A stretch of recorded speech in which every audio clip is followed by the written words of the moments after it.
Bonjour tout le monde, c'est Barara avec vous. Cette vidéo sera la suite de la vidéo précédente qu'on a vue sur la construction du modèle VGG16 qui suit l'architecture, bien sûr, c'est un convolutional neural network qui est un modèle du deep learning. L'objectif du vidéo, c'est juste pour répondre à quelques personnes qui ne connaissent pas peut-être le deep learning. Et peut-être qu'ils connaissent juste la définition de deep learning, qui ne s'arrête pas à dire que voilà, vous ne pouvez pas appliquer le deep learning sur ce problème. Donc,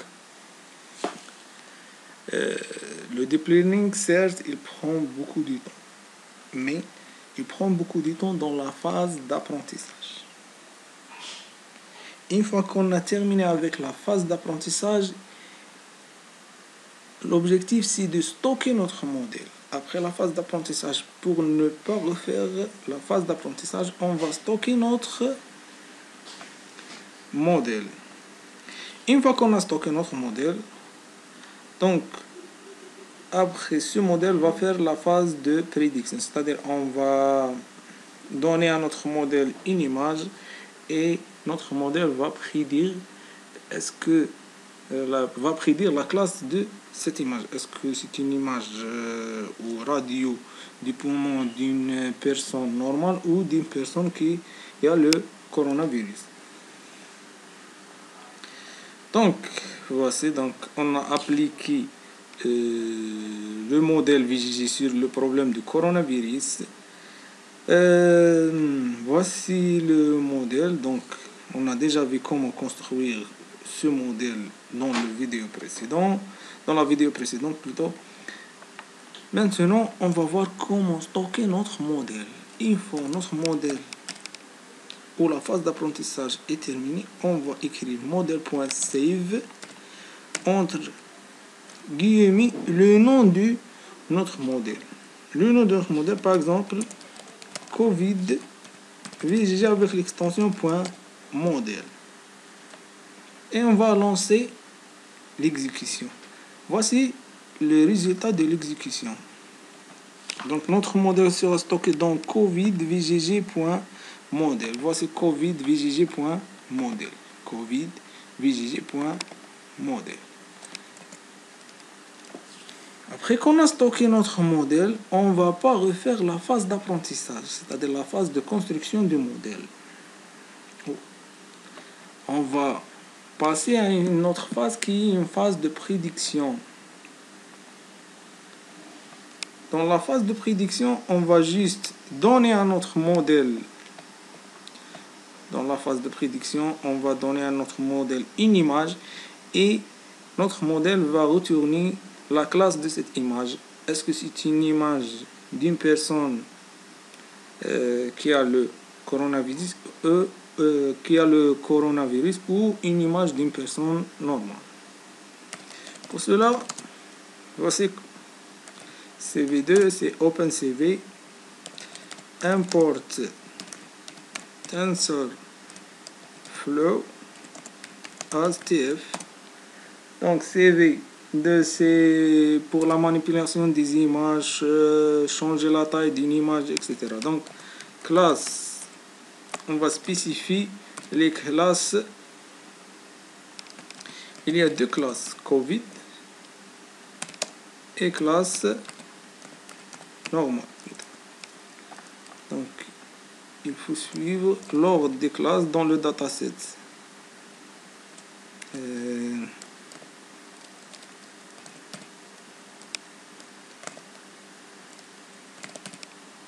Donc, il y a deux classes, COVID et normal. Après, on va définir une fonction. Fonction, par exemple, jdida, image jdida. On va appeler cette fonction image jdida. Image jdida qui a comme entrée le file par file ou fichier. Fichier, non. Le nom du fichier, c'est-à-dire le nom de l'image ou le chemin de l'image qui sera l'entrée de notre modèle. Et après, notre modèle va retourner la classe de cette image. Après, on va spécifier la taille de notre image. Parce que dans la phase d'apprentissage, on a fait une étape de redimensionnement de l'image. On va spécifier la taille de l'image à 80. Matrice image, c'est-à-dire vectorisation de l'image, égale CV2. Image, c'est juste pour transformer l'image vers grayscale et tout. Donc, quand on a déjà vu dans la construction du modèle. Donc, CV2. Emerald grayscale.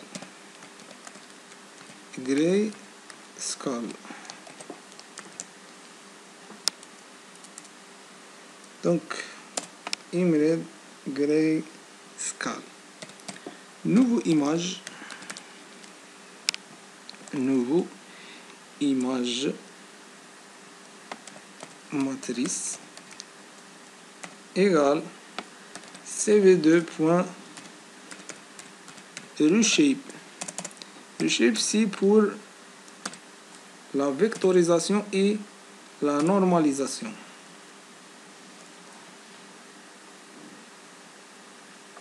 Donc, plutôt avant reshape, je dois d'abord faire resize, CV2.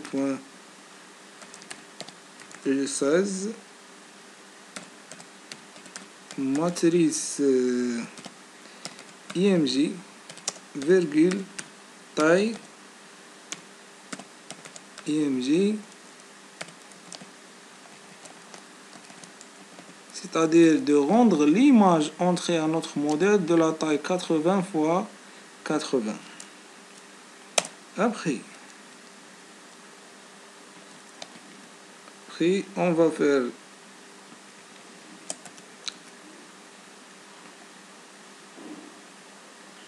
new,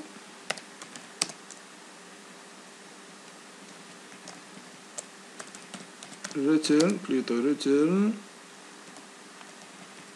nouveau image matrice, point reshape, -1, c'est pour rendre IMG, taille IMG, virgule, taille IMG, virgule 1. Après qu'on a terminé, on va lancer la phase de... Plutôt, on va charger notre modèle pour lancer la phase de prédiction. tf.keras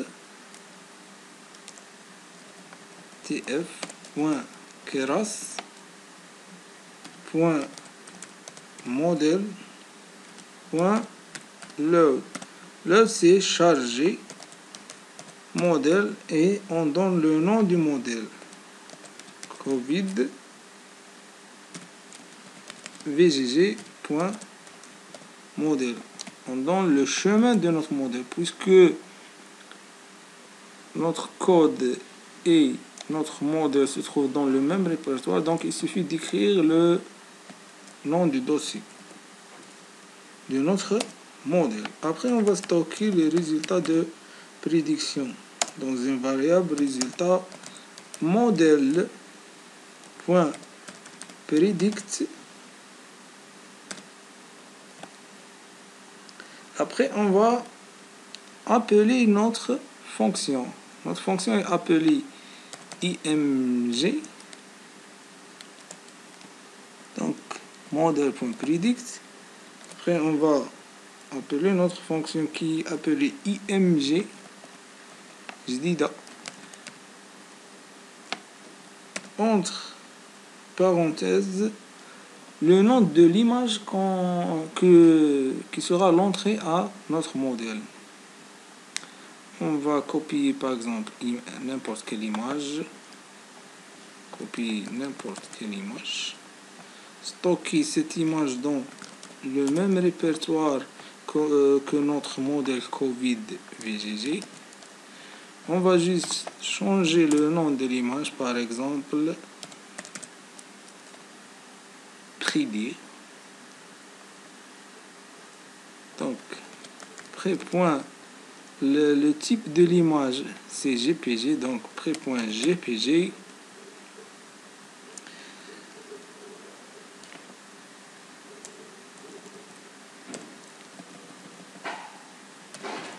Donc, après, on va afficher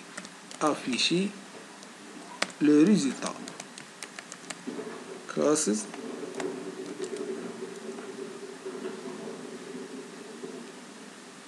Après, on va afficher le résultat print.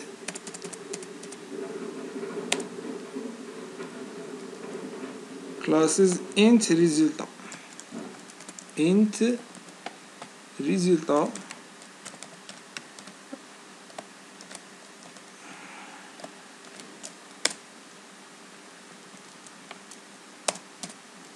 Et on va lancer l'exécution.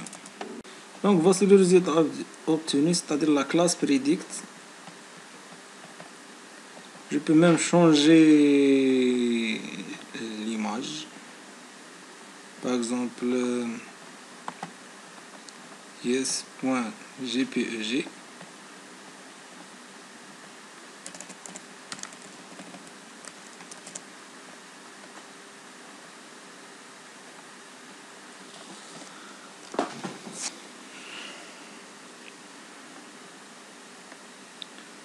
Donc sur ça, je vous remercie. À la prochaine, Inch'Allah.